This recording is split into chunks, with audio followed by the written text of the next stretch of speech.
Hello everyone, पुराने NCERT class 6 और इसमें हम लोग 5वें चैप्टर को कवर करेंगे। इसके बाद कॉन्टिनेंट स्टार्ट होता है तो उसको सेपरेट चैप्टर में हम लोग समाप्त करते हुए चलेंगे। डिटेल में मैं आपको बता रहा हूँ कि आपको दोबारा एनसीईआरटी पढ़ने की ज़रूरत नहीं होगी, सारा कुछ हम बता दे रहे हैं।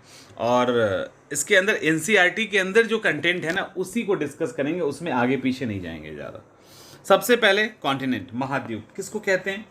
समुद्र तल से ऊपर उठा हुआ विशाल भाग क्या कहलाता है? महाद्वीप।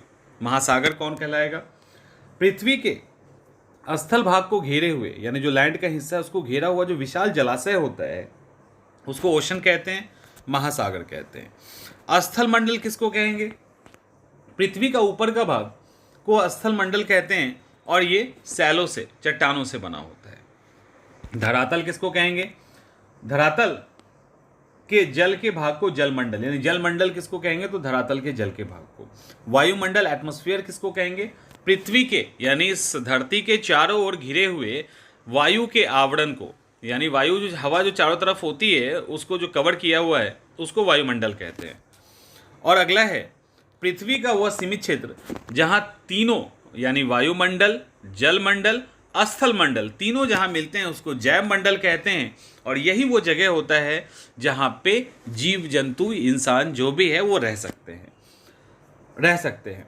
ये जो हमारा टोटल एरिया है ना, इसका 1/3 भाग पर ही जमीन है, भूमि है, बाकी जो हिस्सा है वो पानी के लिए है। और ये जो लैंड का हिस्सा है इसको हम लोग कॉन्टिनेंट कहते हैं, महाद्वीप कहते हैं।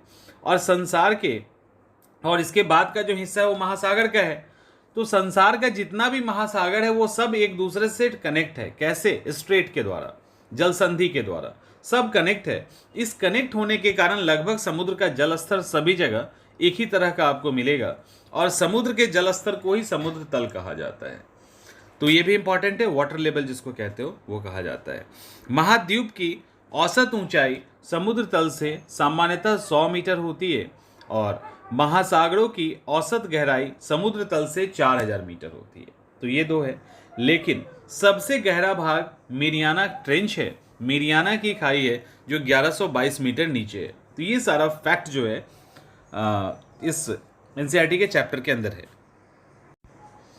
अब महाद्वीप क्या होता है? तो महाद्वीप जो होता है वो एक बड़ा टुकड़ा होता है, विशाल खंड होता है। टोटल 7 है, एशिया, यूरोप, अफ्रीका, उत्तरी अमेरिका, दक्षिणी अमेरिका, ऑस्ट्रेलिया और अंटार्कटिका। ये 7 टोटल महाद्वीप है, यानी कॉन्टिनेंट है।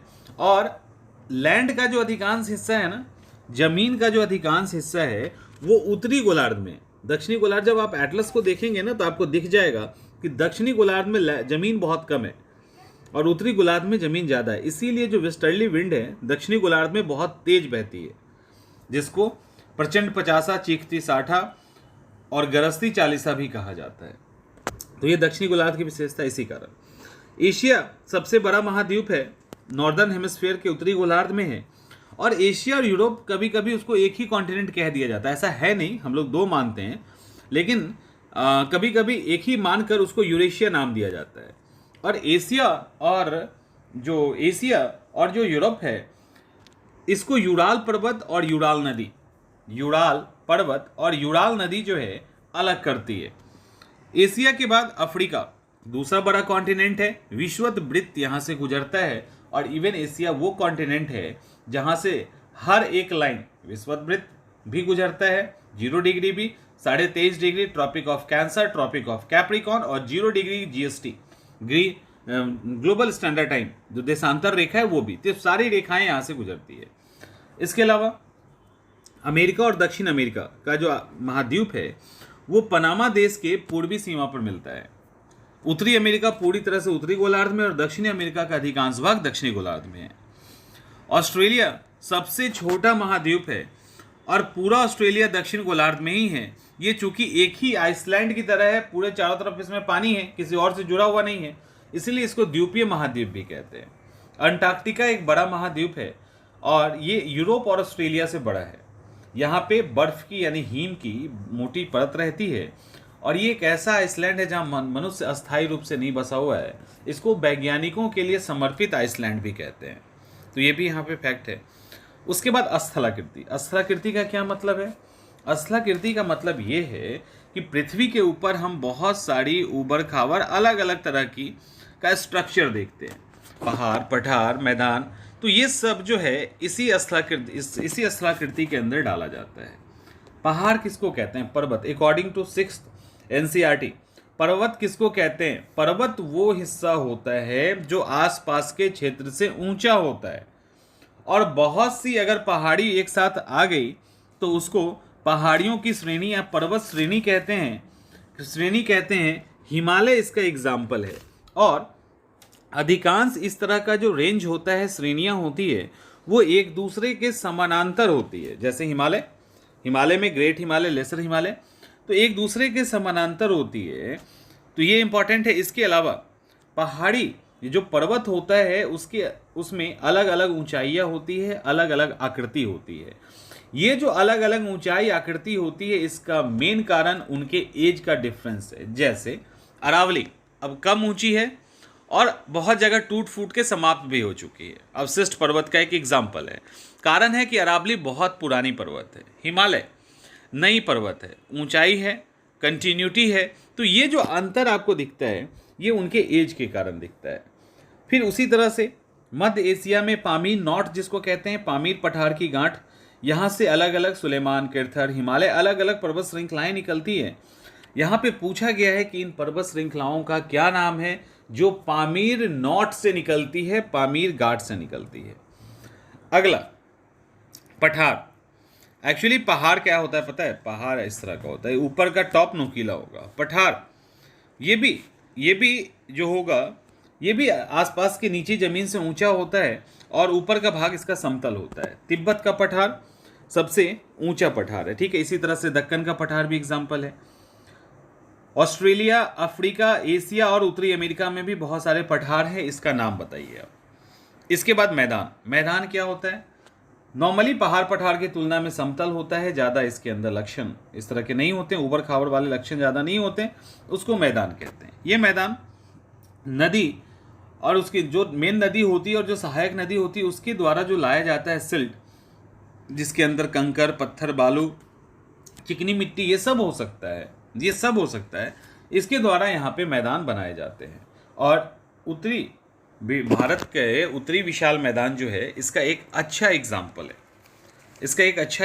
है, तो इसी से बनाया जाता है। इसीलिए आप देखते होगे कि कंकड़ नीचे मिलेगा, उसके ऊपर उससे महीन बालू जैसी संरचना होगी, उसके ऊपर यहाँ पे गाद होगा। तो ये लेयर्स होते हैं मैदान का लेयर होता है, ठीक है। और ये जो हमारा उत्तरी भारत का उत्तर मैदान है ये एक बड़ा एग्जाम्पल है। और ये मतलब वर्ल्ड का सबसे फर्टाइल, सबसे उपजाऊ मैदान में से एक है। उसके बाद हाइड्रोस्फीयर, जलमंडल क्या होता है? लगभग 2/3 भाग से ढका हुआ है। ये लगभग 2/3 भाग से ढका हुआ है। झील नदी भी इसी जलमंडल का अंग है। और विशाल जलाशय जो महाद्वीपों को एक दूसरे से अलग करती है महासागर कहलाती है।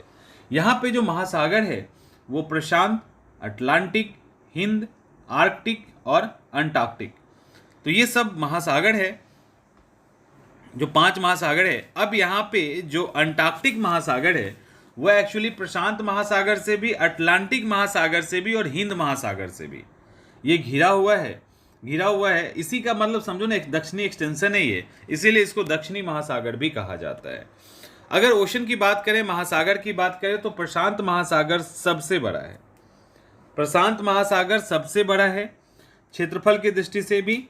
और इसमें यहाँ पे खाई भी जो है वो भी मेरियाना ट्रेंच 11,022, ठीक है। मेरियाना ट्रेंच 22 मीटर ऊंचाई है। और प्रशांत महासागर जो है एक ओर एशिया से और दूसरी तरफ ऑस्ट्रेलिया महाद्वीप है एक तरफ इसके, और दूसरी तरफ उत्तरी और दक्षिणी अमेरिकी महाद्वीप है। तो एक तरफ यहाँ पे एशिया और ऑस्ट्रेलिया है, वहीं दूसरी तरफ उत्तरी और दक्षिणी अमेरिका से ये घिरा हुआ है। अंटार्कटिक की बात करें तो इसके एक तरफ उत्तरी अमेरिका, दक्षिणी अमेरिका, दूसरी तरफ यूरोप और अफ्रीका आपको देखने को मिलेगा। अटलांटिक महासागर और नॉर्थ अटलांटिक, साउथ अटलांटिक में बटी हुई है। अटलांटिक महासागर एशिया की अपेक्षा ज़्यादा कटा फटा है, लैंड का इलाका ज़्यादा है। इसके कारण यहाँ पे जो कोस्टल लाइन है ना, यहाँ पे जो तट रेखा है वो बहुत अधिक है। प्रशांत और हिंद महासागर को भी मिला दीजिए तो उससे लंबा कोस्टल लाइन इसका है, कटे फटे होने के कारण। इसी के कारण यहाँ पे अच्छा बंदरगाह है और ये वर्ल्ड का सबसे व्यस्त, सबसे बिजी रूट होता है, महासागर है। इसके बाद हिंद महासागर एकमात्र ऐसा महासागर है जिसका नाम किसी भी देश के नाम पे रखा गया है, और देश वो कोई और नहीं बल्कि भारत है, हिंदुस्तान है। आर्कटिक महासागर उत्तरी ध्रुव के चारों ओर है और आर्कटिक वृत्त के अंदर है। ये रियली में एक्चुअली है क्या, तो ये अटलांटिक महासागर का ही नॉर्थ एक्सटेंशन है, उत्तरी विस्तार है, और बेरिंग जल संधि से यह प्रशांत महासागर से मिल जाता है। तो यही यहाँ पे इसको देखने का है। इसके बाद यूरोप, एशिया, उत्तरी अमेरिका के उत्तरी तटों के द्वारा घिरा हुआ है। सालों भर बर्फ की मोटी परत यहाँ पे रहती है। वायुमंडल किसको कहेंगे, एटमॉस्फेयर किसको कहते हैं?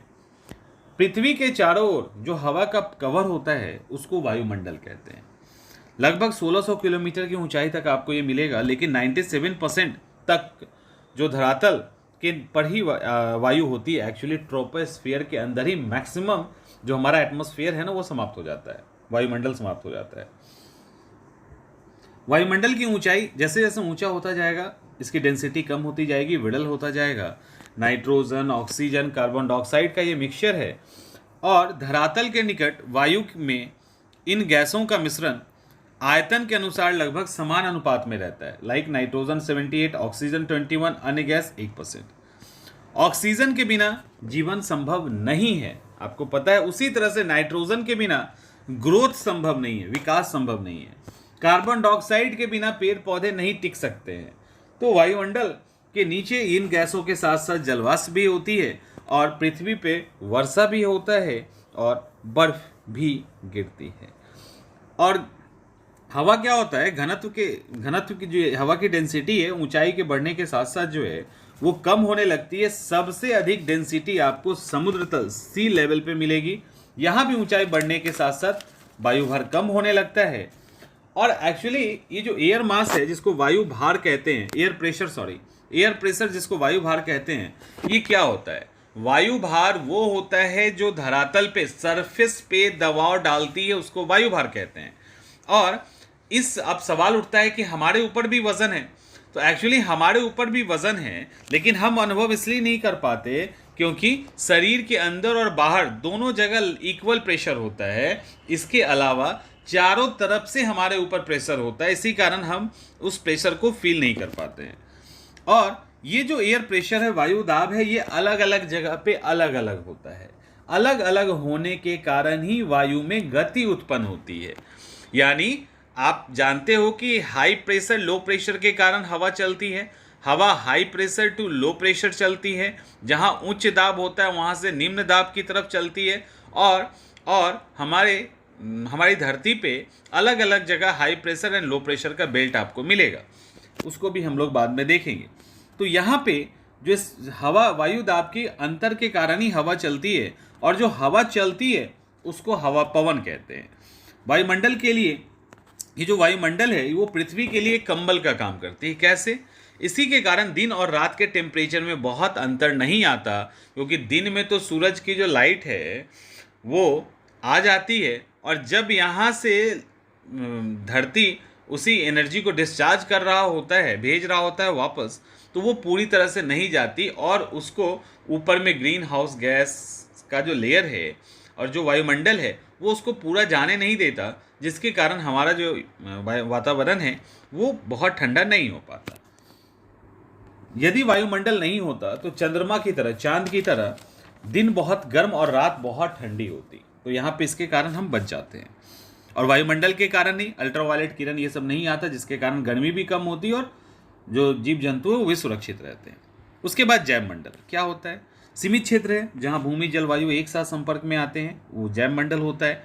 यहीं पे जीवन होता है। पृथ्वी का ये स्पेशल लक्षण है। ठीक है, पृथ्वी का ये स्पेशल लक्षण है। और ये जो जैव मंडल होता है ना, यहाँ पे आपको बहुत कुछ दिखेगा। यहाँ पे मेनली दो भाग में डिवाइड करते हैं यहाँ के सबको। उसमें एक वनस्पति जगत है तो होता है, एक प्राणी जगत होता है, यानी एक पेड़ पौधे वाला है, एक जानवर वाला है। लेकिन यहाँ पे हमारे पास इनफ रिसोर्सेज हैं। कुछ रिसोर्स ऐसा है जो तुरंत तैयार हो जाता है, जैसे पेड़ पौधे काटेंगे, फसल काटोगे तो वो तुरंत तैयार हो जाएगा। कुछ ऐसे रिसोर्सेज हैं जैसे पेट्रोलियम, कोयला, इसको बनने में लाखों साल लगते हैं। इसको अगर हम यूज़ कर लेंगे ज़्यादा से ज़्यादा तो पृथ्वी इसको रिकवर नहीं कर पाएगी। इसके अलावा एक और है, वो ये है कि जो हमारी जो पृथ्वी है ना, उसको अगर कुछ समय के लिए आप छोड़ दें तो वो अपने आप को फिर से ठीक कर लेती है। फिर से आप देखना कि कोई भी जगह अगर कुछ समय के लिए बैरन रह जाता है, तुरंत उस पर घास उग जाता है।